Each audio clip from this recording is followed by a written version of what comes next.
Mari saudara-saudara kita buka firman Tuhan di dalam Yesaya pasal 48. Pada malam hari ini kita akan belajar akan firman Tuhan, supaya kita tahu apa yang menjadi kehendak Tuhan untuk kita dapat lakukan. Kita kerap kali mengenal Tuhan hanya dari sudut yang enak saja. Kerap kali kita mengatakan bahwa Allah itu kasih, Allah itu baik, Allah itu menyayangi kita. Jadi bayangan kita itu maunya yang enak-enak, jadi tidak mau yang tidak enak. Nah, ini kerap kali menjerat kita, sehingga kalau kita mengalami sesuatu yang tidak enak, lalu kita menjadi mundur dan kecewa. Pada malam hari ini kita belajar bagaimana dapat menyenangkan hati Tuhan. Di dalam Yesaya 48 ayat yang ke-8 mulai. Engkau tidak mendengarnya ataupun mengetahuinya, juga telingamu tidak terbuka dari sejak dahulu. Tetapi aku telah mengetahui bahwa engkau berbuat khianat sekeji-kejinya, dan bahwa orang menyebutkan engkau pemberontak sejak dari kandungan. Oleh karena namaku, aku menahan amarahku, dan oleh karena kemasyuranku, aku mengasihani engkau, sehingga aku tidak melenyapkan engkau. Sesungguhnya aku telah memurnikan engkau, namun bukan seperti perak, tetapi aku telah menguji engkau dalam dapur kesengsaraan. Aku akan melakukannya oleh karena aku sendiri. Sebab masakan namaku akan dinajiskan, aku tidak akan memberikan kemuliaanku kepada yang lain. Kalau kita dengarkan firman Tuhan ini, saudara, kira-kira kalau yang disebutkan di sini engkau, itu lalu saudara katakan bahwa itu saya, ngeri enggak? Hah? Ayo. Karena engkau lihat bahwa yang dikatakan engkau ini siapa di sini? Hah? Ada yang mengaku gini, ya ini kan Alkitab ini kan firman Tuhan ini, Yesaya kan ditujukan kepada orang Israel. Jadi saudara merasanya engkaunya orang Israel kok, enggak aku. Iya dah. Lalu kalau engkaunya itu enggak engkau, jadi orang Israel, engkau cukup seneng enggak? Lumayan aku, itu kan orang Israel. Tapi saudara perhatikan, Allah kita itu adalah Allah yang kasih, tapi Allah itu Dia yang menguji kita di dalam apa? Ayat-ayat tadi bilang di dalam apa? Kesengsaraan. Nah, sekarang kalau saudara menerima sengsara itu, saudara itu tahu enggak bahwa itu ujian? Atau saudara mengatakan, apa toh salahku? Katanya Allah itu kasih, kenapa aku harus menderita? Yo, saudara kerap kali ngomong gitu enggak? Karena apa? Karena engkau tidak tahu bahwa kerap kali kita itu hanya mempercayai Allah kita itu hanya dasarnya kasih, Allah itu kasih, Allah itu baik, sehingga kalau tidak baik bukan dari Allah. Alkitab yang berkata, aku menguji engkau dalam kesengsaraan. Jadi kita harus tahu, saudara, mengapa Alkitab ini diberikan kepada kita. Bangsa Israel adalah umat pilihan Allah. Dikatakan jelas-jelas, aku memilih engkau di antara bangsa-bangsa. Saudara dan saya adalah bangsa pilihan. Tetapi saudara datang pilihannya itu karena Israel tidak percaya. Kira-kira kalau orang Israel itu percaya Yesus, saudara kira-kira dapat bagian enggak? Hah? Enggak. Kalau tidak dapat bagian, berarti lalu saudara kan harusnya ngucap syukur toh. Untung-untung ada orang sing nolak. Kalau tidak Israel nolak, aku tidak kebagian. Nah, kira-kira lalu saudara nyukurin orang Israel tidak? Nolak terus. Biar aku yang kebagian, ya dah. Tapi saudara harus tahu, ada masanya. Ada masanya di mana bangsa Israel kembali dan dia mengagungkan Allahnya dan Mesiasnya. Kesempatan buat kita sudah tertutup. Maka dari itu saudara, kita harus mengejar waktu. Jangan main-main. Kita harus benar-benar jangan merasakan bahwa Allah itu kasih, lalu kita seenak kita sendiri. Anak saya Daniel kemarin cerita sama saya begini, Pak, saya disuruh puasa sama Tuhan itu seminggu. Suruh apa? Suruh dekatkan diri sama Tuhan. Kenapa? Tidak tahu. Setelah dia puasa seminggu, malamnya diberitahu Tuhan. Apa? Dia malamnya mimpi, dia lihat ada pesta yang besar sekali. Dan dia lihat banyak anak-anak Tuhan yang datang ke pesta itu. Dia sama adiknya, Samuel, pesta pakai pakaian kaos oblong sama sandal jepit. Lalu ada orang yang dia kenal di situ bilang, Dan, kamu kok pakai kaos oblong sama sandal jepit, wong pesta besar seperti ini. Apa anak saya ngomong? Biarin, yang punya pesta bapakku kok.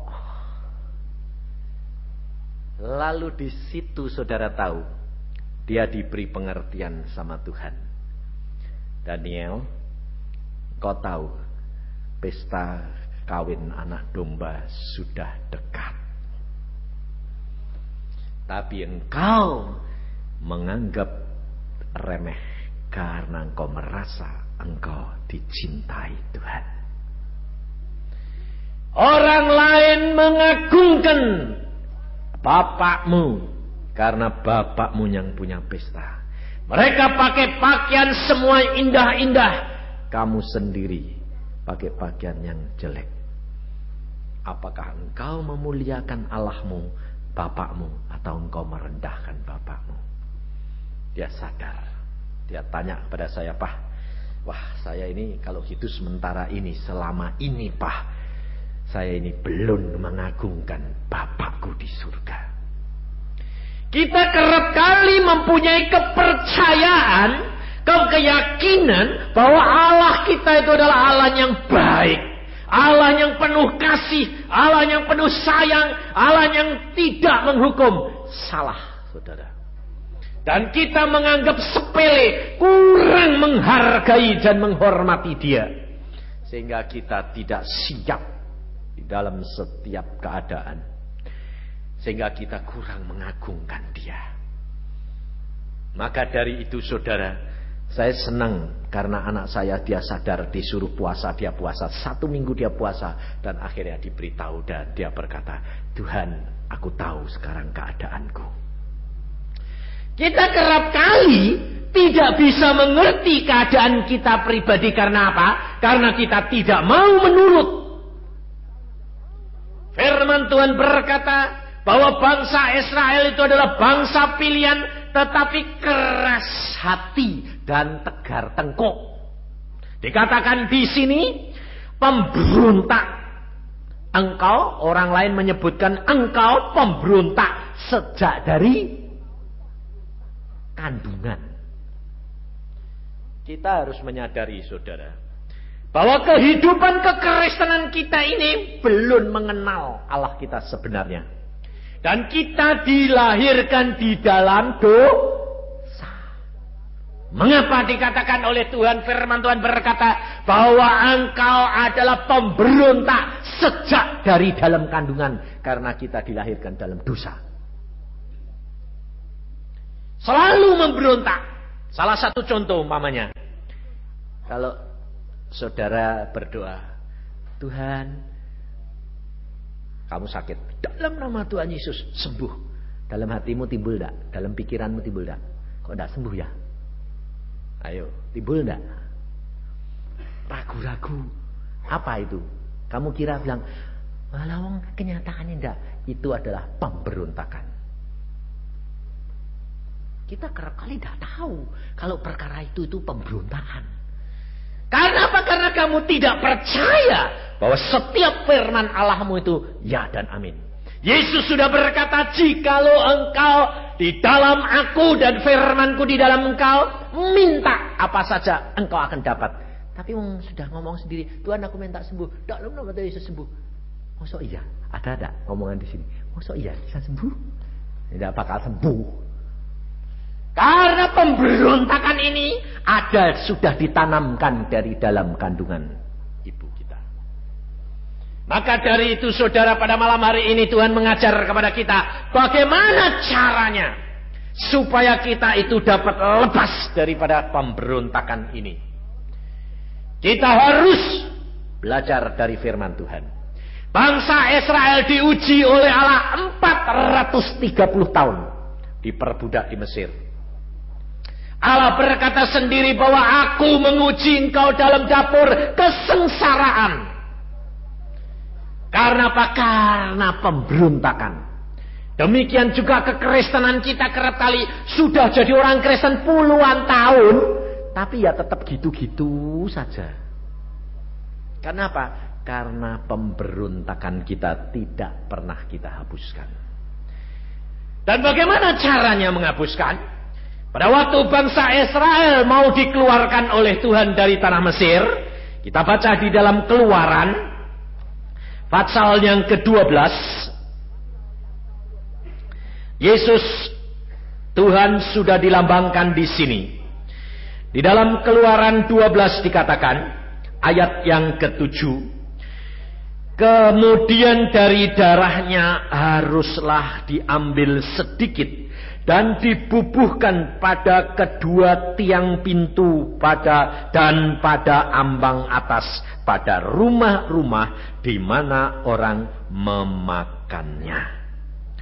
Ayat 14. Hari ini akan menjadi hari peringatan bagimu. Kamu harus merayakannya sebagai hari raya bagi Tuhan turun-temurun. Kamu harus merayakannya sebagai ketetapan untuk selamanya. Kamu makanlah roti yang tidak beragi 7 hari lamanya. Pada hari pertama pun kamu buanglah segala ragi dari rumahmu. Sebab setiap orang yang makan sesuatu yang beragi, dari hari pertama sampai hari ke-7, orang itu harus dilenyapkan dari antara Israel. Penuhi dengan sifat dan perangai Yesus. Hidupmu siapa? Engkau lagi atau Yesus? Yesus. Firman yang sudah menjelma menjadi manusia. Manusianya siapa? Hah? Saya gitu. Jangan bilang manusia yang lain. Saya. Dan ini menjadi kenyataan. Dan kalau saudara sudah melakukan itu, Yesus sudah berkata, kamu akan masuk dan keluar melalui aku dan selamat. Terjamin. Sip. Dan cara berpikirmu tidak lagi ada takut, khawatir, bimbang, ragu. Apa yang kamu takutin? Karena kamu tidak tahu bahwa Yesus Allahmu adalah Allah yang luar biasa. Tapi kalau engkau tahu bahwa Allahmu adalah Allah yang luar biasa, segala perkara Allah sanggup lakukan, kau takut tak? Tak. Tapi kenyataannya kamu sekarang masih takut tak? Hah? Masih? Nah kalau masih itu percaya apa enggak? Enggak. Nah ini soalnya. Kita kerap kali itu tidak mau. Ini betul-betul saya alami saudara. Bahwa kalau engkau sudah hidup dengan Yesus, tidak ada ketakutan, kekhawatiran. Apapun. Saya itu hampir tidak punya ketakutan. Kenapa? Ya tidak tahu. Karena apa? Lah karena saya tahu apapun, buat apa takut wong Yesus. Hidupku adalah milik Yesus. Mati untung, hidup untuk Kristus. Saya barusan pergi ke desa-desa di Jawa Timur. Ke desa-desa itu ke pelosok-pelosok. Dari Surabaya itu ke desa Sarongan itu 8 jam. naik mobil Kijang, jalanannya kayak unta. 8 jam. Sampai di tempat istirahat setengah jam, langsung khotbah. Saya terus terang pikir-pikir. Saya ngomong gini sama Tuhan. Tuhan, Engkau ini kok lucu sih Tuhan. Aku di kota yang minta pelayanan ndak bisa ngelayani. Kok engkau utus ke desa 8 jam perjalanan. Ini ngapain gitu. Apa ndak buang-buang waktu Tuhan? Tuhan bilang, tidak. Buang tenaga. Ndak. Nyatanya memang aku tuh ndak capek. 8 jam loh. Nyebrangi kali. Nyebrang kali apa? Tapi kok aneh, ndak capek. Padahal harusnya itu orang sudah 52 ini diojlok-ojlok itu datang itu sudah loyo. Tapi ndak. Khotbah itu ya langsung khotbah. Sampai saya heran. Lalu saya bilang gini, lah ya, Yusa, saya ngomong sendiri sama diri saya. Yusa, kamu ini ngapain ngedesa-desa? Cari apa? Saya bilang, cuma hanya taat kepada Yesus. Mau melakukan segala perkara hanya karena Yesus. Loh, kalau dipikir-pikir coba saudara, ke desa itu cari apa? Cari duit. Orang desa miskin-miskin. Kolektornya itu loh cuma 2.000. Sak kumpulan. Satu kebaktian 2.000.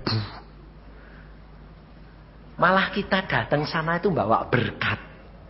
Saya datang sana bawa Alkitab, bawa traktat, bawa tip. Beli tip berapa? Bawa, saya bilang, untuk nanti berkat bagi mereka. Tapi lucunya, ada hamba-hamba Tuhan yang ya sudah kesepian, sendirian. Mau kita Tuhan tuh sakai kasihan ya, mau tak kasih tip. Tuhan bilang, "Enggak usah." Loh, lah kok enggak usah kenapa? Berhalanya itu pikirannya. Oh lah, ini susah ini saya bilang. Lah aku ini engkau suruh datang suruh apa? Ubah pikirannya, ubah pikirannya. Jangan mengharapkan manusia. Jangan berharap manusia. Karena orang yang berharap kepada manusia adalah terkutuk. Di kota itu loh enak. Karena kota itu makmur, berkatnya banyak. Saya bilang pikiran itu adalah terkutuk. Kamu harus punya pikiran-pikirannya Allah. Kalau saya punya pikiran seperti kamu, saya tidak akan meninggalkan profesi saya sebagai seorang dokter. Lebih baik jadi dokter daripada jadi penginjil. Kalau saya ngarep-ngarep kolektor, saya bilang. Bangkrut, saya bilang. Enak jadi dokter. 1 kali jabutan 10.000. Khotbah setengah mati gini, paling-paling berapa, saya bilang. Tapi kalau engkau harap kepada Allah, Allah sanggup lakukan segala perkara. Lalu mereka mulai berubah. Ada satu hamba Tuhan yang setia. Di sana sudah 8 tahun. Apa terjadi? Dia berkata begini, betul Pak Yusa. Kenapa? Ya, saya dulu di sini Pak, ditempatkan Tuhan di sini. Saya bangun jemaat, mulai khotbah 1-2 orang. Lalu ada orang kota datang Pak. Lihat-lihat begini, wah kamu di sini tempatkan. Oh ya, kamu belum punya gereja, belum. Yuk lihat tanah, tak beliin tanah. Wah saya ini hatinya sudah seneng Pak. Wah saya tunjukin tanah ini sudah diukuri, sudah ditawar, sudah mau jadi. Dia bilang seminggu kemudian aku datang untuk membayar. Tak tunggu-tunggu, seminggu tidak datang, 2 minggu tidak datang, sebulan tidak datang. Akhirnya tidak muncul Pak. Lah kemana orangnya? Lah ya tidak tahu. Lalu yang kedua datang lagi orang lain. Ya begitu. Tidak jadi lagi Pak. Kenapa? Karena kita yang salah. Mengharapkan manusia itu. Dan berkat orang itu ditutup Allah. Tapi pada waktu kita sadar, kita berdoa kepada Tuhan. Tuhan, Kita percaya engkau sajalah. Manusia janji-janji kosong. Sudah, tidak mau harap-harap Tuhan, manusia. Harap pada Tuhan dan percaya bahwa engkau Allah yang luar biasa. Tuhan, kami minta tanah daripadamu. Ada orang datang tidak kenal lalu berkata, oh di sini ada gereja gereja kecil ya. Oh ya, ini rumah siapa? Oh ini rumah anggota belum punya sendiri. Ayo cari tanah. Ini duit, beli sendiri. Langsung ngasih jreng 3 juta, langsung beli tanah. Tidak kenal Pak. Itu loh orang kalau harap sama Tuhan. Lalu kita bangun, baru dibangun sedikit. Orang Jerman bisa kesasar ke desa. Kita sembahyang terus, Tuhan, engkau Allahku yang maha kaya. Orang Jerman kesasar ke desa, lihat, ini bangun apa gereja? Oh, uangmu berapa? Oh sudah habis, tapi kita bangun dengan tenaga sendiri. Nah ini trok 5 juta. Jadi lalu dia bilang, memang benar kalau kita berharap pada manusia, terkutuk dan tidak akan membawa berkat. Tapi kalau kita berharap kepada Allah, maka segala perkara, Yesus sudah berkata, kalau engkau masuk melalui pintu itu, kau akan selamat. Dan kamu masuk dan keluar. Dan ke padang rumput yang hijau, Allah sediakan segala-galanya. Saudara tahu, kehidupan kekristenan itu, saudara harus mulai ubah. Jangan hanya hamba Tuhan yang punya pikiran segala sesuatu harap kepada Tuhan. Tetapi saudara, pedagang, pengusaha, sekolah harap kepada Tuhan. Jangan harap kepada manusia, termasuk dirimu sendiri. Jangan mengharapkan. Karena termasuk dirimu sendiri, pikiranmu, kepandaianmu, itu salah satu yang menyebabkan berhala dan menjadi tidak kesukaan Allah dan hambatan bagi kemajuanmu. Kali kalau kita sudah pandai, merasanya apa? Aku bisa. Kau akan diajar oleh Allah. Allah akan menguji engkau dalam kesengsaraan, karena Allah tidak mau kemuliaannya engkau ambil alih.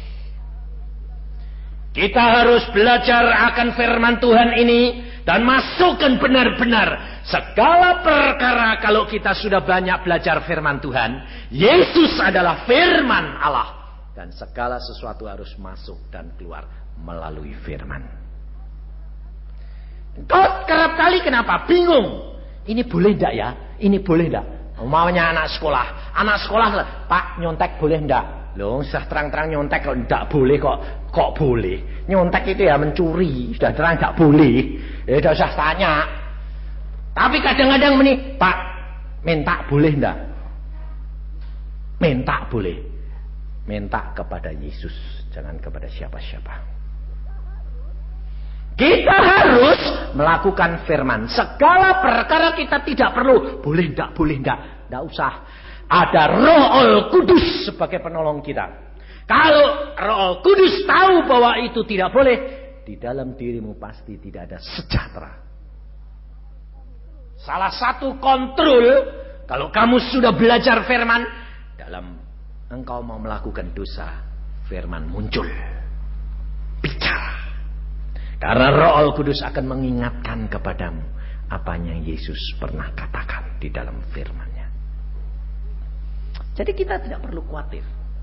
Kita lakukan saja. Maka dari itu saudara, kalau saya pergi ke desa-desa itu hanya karena anugerah Allah, hanya pergi ke sana untuk membuka jalan pikiran mereka supaya berharap kepada Allah dan bukan kepada manusia. Dan ternyata di salah satu desa ada seorang hamba Tuhan yang sudah 14 tahun menginjil ke desa-desa, dan dia membangun gereja, dan dia setia. Saya khotbah di sana, setelah itu pulang. Dari permulaan saya datang, ini hamba Tuhan tuh aneh. Ketemu tuh saya belum kenal. Ketemu dia bilang gini, saya merasakan satu mujizat terjadi. Lah saya kan bingung loh, mujizat apa? Oh saya ini datang ya tidak bawa apa-apa, kok mujizat itu apa? Saya bilang. Pak Yusak bisa datang ke desa ini itu satu mujizat terjadi. Lah saya tidak ngerti, wis saya khotbah biasa ya, saya tantang mereka. Setelah itu saya pulang. Udah 10:30 malam sampai di tengah jalan saya pulang ke Surabaya ini. Di tengah jalan itu Tuhan bicara sama saya. Yusak, kamu harus berdoa untuk hamba Tuhan itu. Berdoa apa sih Tuhan? Dia bergumul minta kepadaku mobil. Jadi kamu harus berdoa. Lah saya ini iseng-iseng ngomong sama satu yang saudara-saudara yang bersama. Wah, saya harus berdoa untuk orang itu. Apa terjadi saudara? Terus bagaimana Tuhan bilang? Dia aku beri mobil. Satu orang nyeletuk. Kenapa tidak diberi sekarang? Loh, sekarang piye sih? Lah duitnya lo sudah ada Pak. Bayangin. Lah kalau gitu yang satu nyeletuk. Kalau gitu yuk balik. Jadi di tengah jalan tuh kembali. Balik lagi ke tempat hamba Tuhan itu. Sudah gelap, sudah dimatiin lampunya. Lalu wala sudah malam Pak. Yang mau sesuk pokoknya kalau memang jatah dia keluar, kalau tidak jatah ya nutup terus. Lah bagaimana caranya Pak? Wong rumahnya itu masuk dalam, heknya di sini kira-kira 15 meter lebih dalam sana. Nggak usah diketok, kamu taksoni aja, tetet sama lampumu biak. Kalau dia nggak keluar, nggak jatah. Saudara tahu baru tetet 2 kali, lalu lampu biar. Hamba Tuhan itu bisa lari ke depan. Lari. Ada apa? Loh, kok kembali Pak Yusak? Ada pesan Tuhan, saya bilang. Oh ya, silakan masuk. Kami ya belum tidur kok Pak. Aneh enggak? Anak istrinya belum tidur semua. Lalu semua kumpul di ruangan tengah. Pada waktu saya datang, ada pesan Tuhan, ayo sembahyang dulu. Ajak sembahyang. Mereka itu istrinya ketakutan.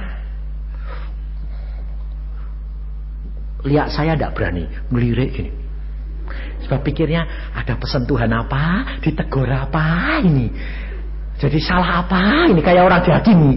Sampai teman saya itu kebetulan ketawa mesem gini. Wah, istrinya ketakutan luar biasa. Sudah biarin, takut sebentar, nanti kan sukacita.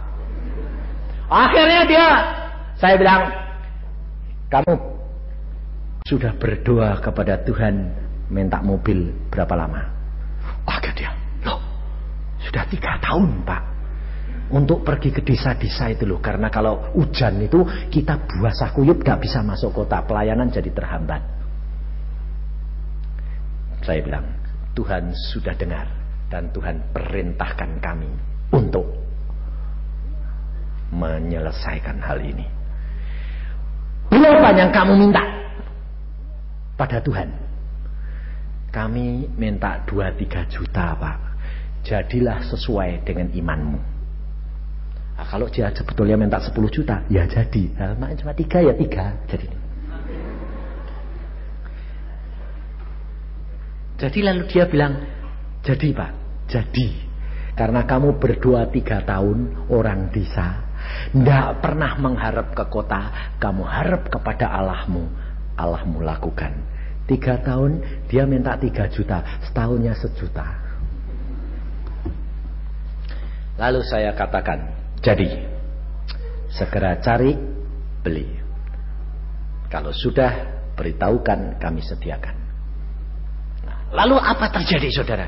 Sampai di Surabaya besoknya, seorang berkata, telepon saja Pak Yusak. Buat apa? Kasih tahu, suruh datang, ambil uang dulu. Biar cari sendiri urusannya dia. Langsung saya telepon. Segera datang besok jam 10. Jangan telat. Sebab saya mau berangkat 11:30. Kamu jam 10 harus sudah ada di sini. Ambil uangnya. Mobilnya urusan nanti. Kamu cari sendiri. Dia datang. Dia bilang, aduh Tuhan, luar biasa. Orang desa dapat sak gelondong 3 juta. Bayangin saudara. Sampai saya bilang, iya ya, dia ngomong sendiri. Saya datang, dia bilang, saya percaya Pak Yusak engkau datang, ada mujizat terjadi. Dia nubuat buat dirinya sendiri. Loh betul enggak? sendiri tidak tahu kok. Saya pikir-pikir mukjizat apa? Malah berkatnya dia yang punya, bukan saya. Tapi saudara tahu, hidup kekristenan itu adalah bau membau dan tolong menolong. Luar biasa. Saya senang luar biasa. Karena apa? Karena dapat menjadi berkat bagi orang lain. Maka dari itu saudara, engkau harus tahu bahwa kehidupan kekristenan ini harus masuk dan keluar melalui pintu Yesus. Dan firman-Nya Yesus adalah firman Allah. Karena ini jaminan bagi kita semuanya. Kerap kali setan itu mau masuk melalui tubuh kita, melalui mata dan telinga kita. Kalau mata dan telinga kita dibasuh dengan darah Yesus, kesucian yang menjadi bagian kita, dia tidak bisa masuk. Maut tidak akan dapat masuk. Melalui pikiran, dibasuh dengan darah Yesus, tidak akan dapat masuk. Melalui hati, menjadi milik Yesus. Meterai darah Yesus tidak akan dapat menjamah engkau. Maka dari itu jangan mengharapkan sesuatu kepada manusia, karena firman Allah sendiri berkata di dalam Yesaya 48 ini ayat 16b, dan sekarang Tuhan Allah mengutus aku dengan rohnya. Beginilah firman Tuhan penebusmu yang maha kudus, Allah Israel. Akulah Tuhan Allahmu yang mengajar engkau tentang apa yang memberi faidah, yang menuntun engkau di jalan yang harus kau tempuh.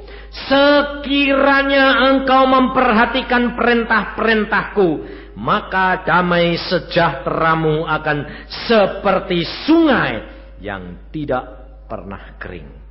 Dan kebahagiaanmu akan terus berlimpah seperti gelombang-gelombang laut yang tidak pernah berhenti.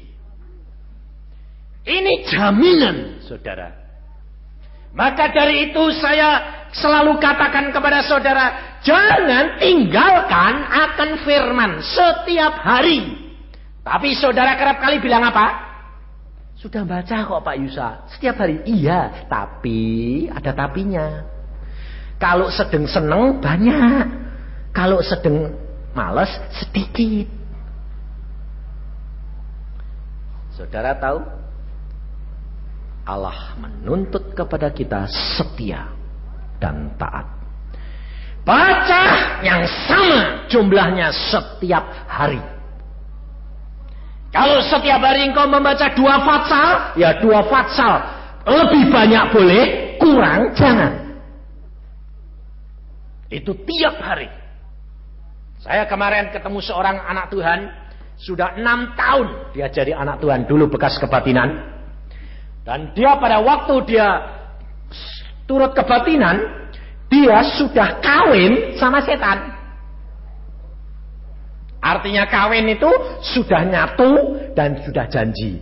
Kalau dia ninggalkan, sedia dan rela jiwanya dicabut. Dan pada waktu dia dibawa ke tempat saya persekutuan oleh keponakannya, saya katakan, percaya Yesus, selamat. Dia berkata begini, Pak, tapi saya sudah janji Pak, kalau saya nanti turut Tuhan yang lain, saya mesti mati. Yesus sanggup menghidupkan. Ayo, kamu berani enggak?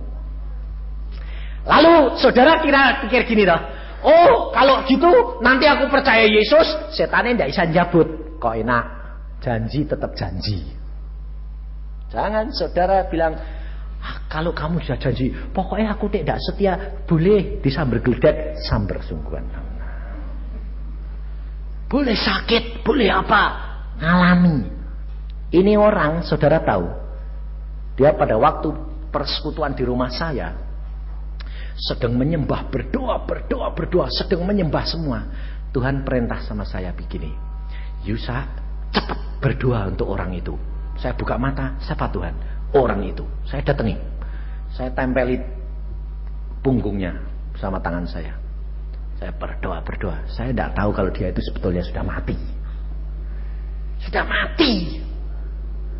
Jiwanya itu sudah dicabut sama setan. Tapi Tuhan berkata, doakan dia. Dari sana turun lagi jiwanya. Seperti disedot oleh kuasa, masuk lagi. Blung. Bangun, dia noleh pada saya. Yang doain siapa? Oh, Pak Yusa. Lalu dia bilang, terima kasih Pak Yusa. Ada apa? Saya itu tadi sudah dicabut nyawa saya sama setan, ditagih. Tapi kok Pak Yusa sembahyang kok disedot? Nah, ngerti caranya? Setan tetap nuntut, bayar. Tapi setelah dibayar, kan sudah dicabut toh.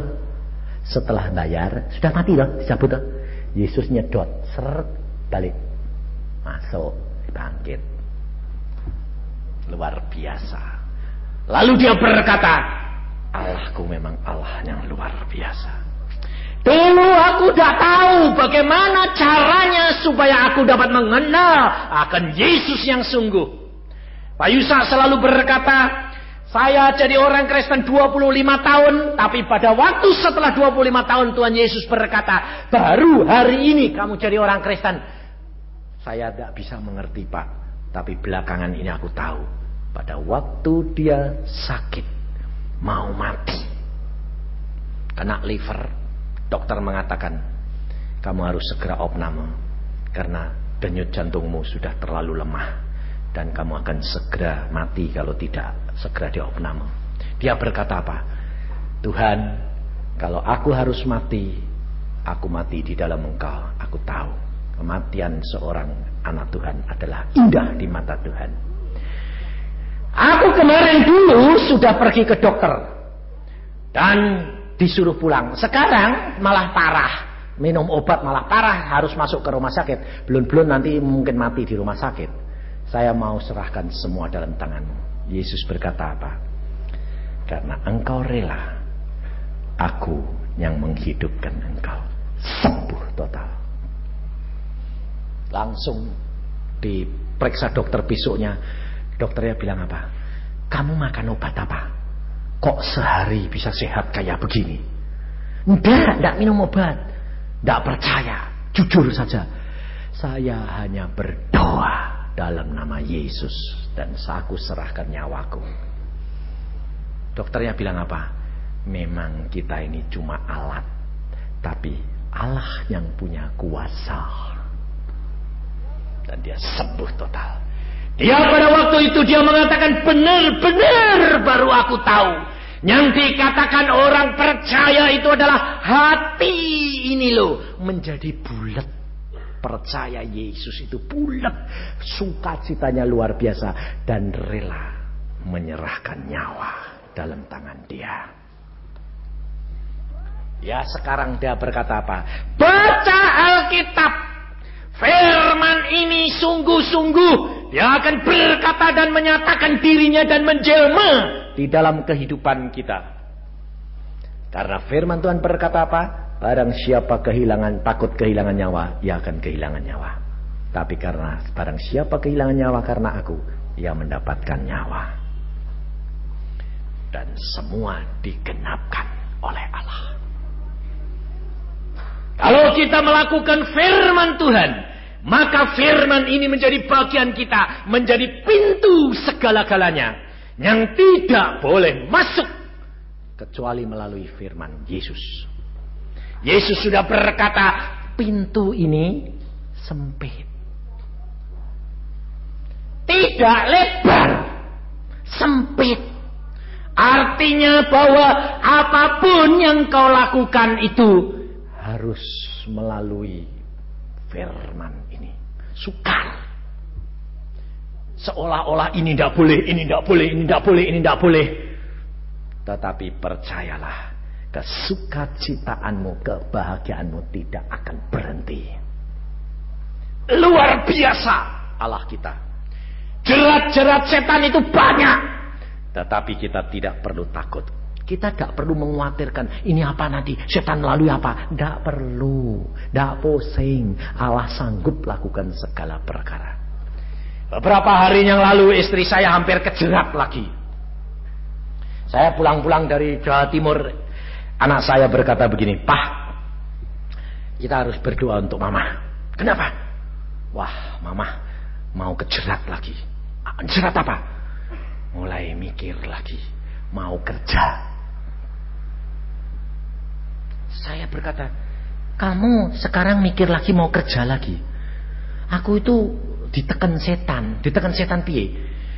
Kamu itu diberkati Tuhan berlimpah-limpah. Apa yang kamu kerjakan? Kamu punya kepandaian segala macam. Mengapa kamu tidak bekerja? Dan hasil pekerjaannya untuk pelayanan, untuk anak-anak Tuhan yang lain. Jadi saya pikir-pikir, logis juga ya. Jadi aku kerja saja. Saya berkata, jangan terjerat setan. Allahmu sudah 2 kali berkata jelas kepadamu, kamu tidak boleh bekerja. Pekerjaanmu hanya mengatur rumah tangga dan berdoa untuk suamimu. Aku akan lengkapi dan kamu tidak akan kekurangan. Kenapa kamu sekarang? Karena apa saudara? Saya tanya, kenapa sih kok kamu mulai pengen kerja? Pada waktu buat kekurangan uang 300.000. Karena heknya itu janji hari Jumat itu jadi 500.000, bayar yang lain itu 100, 600, uangnya cuma 250 sampai 300. Kurang. Bingung. Saya bilang, apa kamu itu yakin pasti heknya itu jadi tanggal hari Jumat? Ya janjinya jadi. Belum pasti saja kok. Kalau Tuhan tahu bahwa kamu tidak punya, tidak bakal jadi. Loh, betul tidak? Allah sudah tahu. Kamu belum dikasih duit karena belum jadi. Kok pusing? Saya bilang. Ya, tapi kalau nanti seandainya dia datang aku tidak punya duit kan malu. Allah tidak pernah mempermalukan hambanya. Terus saya datang hari apa? Senin. Mana heknya? Belum jadi. Lah ya, kok pusing? Saya bilang. Lah ya, seandainya. Loh kok seandainya? Ini patahkan, masukkan, dikuasai firman. Apa terjadi saudara? Saya datang, istri saya bilang, sampai sekarang heknya belum jadi. Allah tahu persis. Ada suami istri dari Jakarta, heknya besok datang, besok jadi. Itu khusus suami istri itu datang ke Bandung. Ngapain? Nganter persembahan. Ada ndak? Orang datang khusus naik bis dari Jakarta ke Bandung nganteri persembahan. Ada enggak? Hamba Tuhan yang lain cari persembahan. Ini persembahan diantar dari Jakarta ke Bandung. Dia bilang, Pak Yusa nelpon setelah sampai di hotel. Pak Yusa, saya mau ke tempat Anda. Maaf, saya ada pelayanan. Kapan bisa? Kamu kapan pulang? Besok siang. Ya besok pagi-pagi deh, jam 7. Ya, saya nggak tahu kalau dia mau datang itu mau ngantor persembahan tuh nggak tahu. Dia datang jam 7, padahal heknya itu datangnya besok, mesti bayar. Wah Pak Yusa, aku ngalami mujizat Tuhan. Mujizat apa? Apa yang kau katakan itu jadi semuanya. Terus waduh, saya itu ingat Pak Yusa. Ingat apa? Ingat Pak Yusa. Lah terus ada apa kalau ingat saya? Mau ngantri berkat. Model saya tanya, berapa?